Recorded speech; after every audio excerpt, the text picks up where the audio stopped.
ಲೋಕಸಭಾ ಚುನಾವಣಾ ಅಖಾಡದಲ್ಲಿ ಕುರುಡು ಕಾಂಚಾಣತೆ ಜೋರಾಗಿ ಸದ್ದಾಗ್ತಾ ಇದೆ. ಅಕ್ರಮವಾಗಿ ಹಣ ಸಾಗಾಟಕ್ಕೆ ಮತ್ತೆ ಯತ್ನಿಸ್ತಾ ಇರುವಂತಹ ವಿಚಾರ ತಿಳಿದು ಬರ್ತಾ ಇದೆ. ಬಳ್ಳಾರಿಯಲ್ಲಿ ಮತ್ತೆ ಲಕ್ಷ ಹಣವನ್ನ ಅಧಿಕಾರಿಗಳು ಸೀಸ್ ಮಾಡಿದ್ದಾರೆ. ಕಂಬಳಿ ಬಜಾರ್ನ ಮನೆಯೊಂದರಲ್ಲಿ ಕಂತೆ ಹಣವನ್ನ ಜಪ್ತಿ ಮಾಡಲಾಗಿದೆ. ಕಮಲೇಶ್ ಅನ್ನೋರ ಮನೆಯಲ್ಲಿ ಲಕ್ಷಾಂತರ ರೂಪಾಯಿ ಹಾಗೂ ಚಿನ್ನಾಭರಣವನ್ನ ಸೀಸ್ ಮಾಡಲಾಗಿದೆ. ಪ್ರೈಮ್ ಆಗಿ ಇದಕ್ಕೆ ಡಾಕ್ಯುಮೆಂಟ್ಸ್ ಇರಲಿಲ್ಲ ಅನ್ನೋದು ತಿಳಿದು ಬರ್ತಾ ಇದೆ. ದಾಖಲೆ ಇಲ್ಲದ 23 ಲಕ್ಷ ನಗದು ಹಾಗೂ 450 ಗ್ರಾಂ ಚಿನ್ನವನ್ನ ಅಂದ್ರೆ ಆಲ್ಮೋಸ್ಟ್ ಅರ್ಧ ಕೆಜಿಯಷ್ಟು ಚಿನ್ನ, 13 ಕೆಜಿಯಷ್ಟು ಬೆಳ್ಳಿ ಇಲ್ಲಿ ಜಪ್ತಿಯಾಗಿದೆ. ಹೆಚ್ಚಿನ ವಿಚಾರಣೆಗಾಗಿ ವಾಣಿಜ್ಯ ತೆರಿಗೆ ಅಧಿಕಾರಿಗಳಿಗೆ ಇಡೀ ಪ್ರಕರಣವನ್ನ ಹಸ್ತಾಂತರ ಮಾಡೋದಕ್ಕೂ ಕೂಡ ಸಿದ್ಧತೆಯನ್ನ ಮಾಡಲಾಗಿದೆ. ಹಣದ ಕಟ್ಟನ್ನು ಹೇಗೆ ಜೋಡಿಸಿಟ್ಟಿದ್ದಾರೆ, ಯಾವ ಪ್ರಮಾಣದಲ್ಲಿ ನಗದು ಜಪ್ತಿಯಾಗಿದೆ ಮತ್ತು ಅದಕ್ಕೆ ಹಣದ ಮೂಲ ಯಾವುದು ಅನ್ನೋದು ಪ್ರಾಥಮಿಕವಾಗಿ ರೇಡ್ ಮಾಡಿದಂಥ ಸಂದರ್ಭದಲ್ಲಿ ಸ್ಥಳದಲ್ಲಿ ಇದ್ದವರು ಕೊಡೋಕ್ಕಾಗಿಲ್ಲ. ಹೀಗಾಗಿ ಇದನ್ನು ಸೀಸ್ ಮಾಡುವಂತಹ ಕೆಲಸವನ್ನು ಅಧಿಕಾರಿಗಳು ಮಾಡಿರೋದು ತಿಳಿದು ಬರ್ತಾ ಇದೆ. ಚುನಾವಣಾ ಪರ್ಪಸ್ಗೆ ಏನಾದರೂ ಇದನ್ನು ಯೂಸ್ ಮಾಡ್ತಾ ಇದ್ರಾ, ಯಾರು ಇದರ ಹಿಂದೆ ಇದ್ದಾರೆ, ಇದೆಲ್ಲ ವಿಚಾರಗಳು ಆಚೆ ಬರಬೇಕಾಗಿದೆ. ಹೆಚ್ಚಿನ ತನಿಖೆಗೆ ಕೂಡ ಇಡೀ ಪ್ರಕರಣವನ್ನು ಒಳಪಡಿಸೋ ಸಾಧ್ಯತೆ ಇದೆ. ಕಂಬಳಿ ಬಜಾರ್ನ ಮನೆಯೊಂದರಲ್ಲಿ ಪತ್ತೆಯಾಗಿರುವಂತಹ ಹಣದ ಪ್ರಮಾಣ 23 ಲಕ್ಷ ನಗದು, 450 ಗ್ರಾಂ ಚಿನ್ನ ಜೊತೆಗೆ 13 ಕೆಜಿಯಷ್ಟು ಬೆಳ್ಳಿಯನ್ನು ಜಪ್ತಿ ಮಾಡಿದ್ದಾರೆ.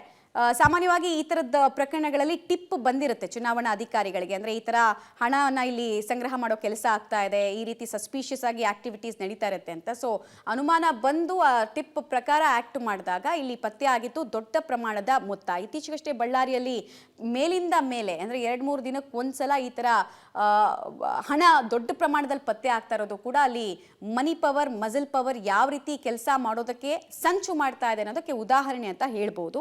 ಸೊ 450 ಗ್ರಾಂ ಚಿನ್ನ, 13 ಕೆಜಿ ಬೆಳ್ಳಿಯ ಸಾಮಗ್ರಿಗಳನ್ನು ಜಪ್ತಿ ಮಾಡಲಾಗಿದೆ. ಜೊತೆಗೆ ಹಾರ್ಡ್ ಕ್ಯಾಶ್ 23 ಲಕ್ಷ ಸಿಕ್ಕಿರೋದು ಗೊತ್ತಾಗ್ತಾ ಇದೆ. ಮತ್ತೆ ಇಲ್ಲಿ ಒಂದಷ್ಟು ಅನುಮಾನಗಳು ರೇಸ್ ಆಗ್ತಾ ಇರೋದ್ರಿಂದ ಹೆಚ್ಚಿನ ತನಿಖೆಯನ್ನ ಮಾಡೋ ಅಗತ್ಯತೆ, ಅನಿವಾರ್ಯತೆ ಇರೋದ್ರಿಂದ ವಾಣಿಜ್ಯ ತೆರಿಗೆ ಅಧಿಕಾರಿಗಳಿಗೂ ಕೂಡ ಈ ಪ್ರಕರಣದಲ್ಲಿ ಇನ್ವಾಲ್ವ್ ಆಗೋದಕ್ಕೆ ತಿಳಿಸಲಾಗ್ತಾ ಇದೆ. ಡೀಟೇಲ್ಸ್ ಕೊಡ್ತಾರೆ ನವೀನ್, ನೇರ ಸಂಪರ್ಕದಲ್ಲಿ ಜಾಯ್ನ್ ಆಗ್ತಾ ಇದ್ದಾರೆ. ನವೀನ್, ಈಗ ಈ ಹಣದ ಮೂಲದ ಬಗ್ಗೆ ಏನಾದರೂ ಮಾಹಿತಿ ಸಿಕ್ಕಿದೆಯಾ? ಯಾರಿಗೆ ಸಂಬಂಧಪಟ್ಟಿದ್ದು, ಆಮೇಲೆ ಈ ಫ್ಲಾಟ್ ಯಾರದು, ಹೇಗೆ ಅಧಿಕಾರಿಗಳು ಇಲ್ಲಿ ಆಪರೇಷನ್ ನಡೆಸಿದ್ರು ಅಂತ?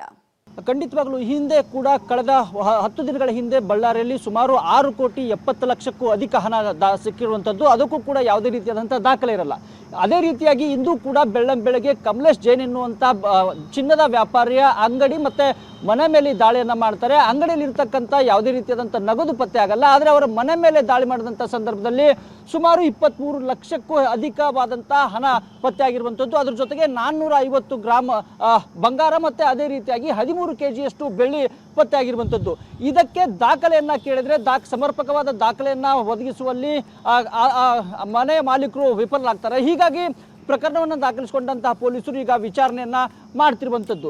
ಅದಕ್ಕೆ ಪ್ರಮುಖವಾಗಿ ಬಂಗಾರದ ವ್ಯಾಪಾರಿಗಳ ಅಂಗಡಿ ಮತ್ತು ಮನೆ ಮೇಲೆ ಈ ರೀತಿಯಾದಂಥ ದಾಳಿ ಆಗ್ತಿರುವಂಥದ್ದು. ಎಲ್ಲೋ ಒಂದು ಕಡೆಗೆ ಈ ಹಣವನ್ನು ಚುನಾವಣೆಯಲ್ಲಿ ಬಳಸೋದಕ್ಕೆ ತಂದಿದ್ರ ಎನ್ನುವಂಥ ಸಾಕಷ್ಟು ಅನುಮಾನಗಳು ಈಗ ವ್ಯಕ್ತವಾಗ್ತಿರುವಂಥದ್ದು. ಹೀಗಾಗಿ ಪ್ರತಿಯೊಂದು ಹಣದ ಟ್ರಾನ್ಸಾಕ್ಷನ್ ಮೇಲೂ ಕೂಡ ಚುನಾವಣಾ ಆಯೋಗ ಆಗಿರ್ಬೋದು, ಅದೇ ರೀತಿಯಾದಂಥ ಜಿಲ್ಲಾಡಳಿತವು ಕೂಡ ನಿಗಾನ ಇಟ್ಟಿರುವಂಥದ್ದು.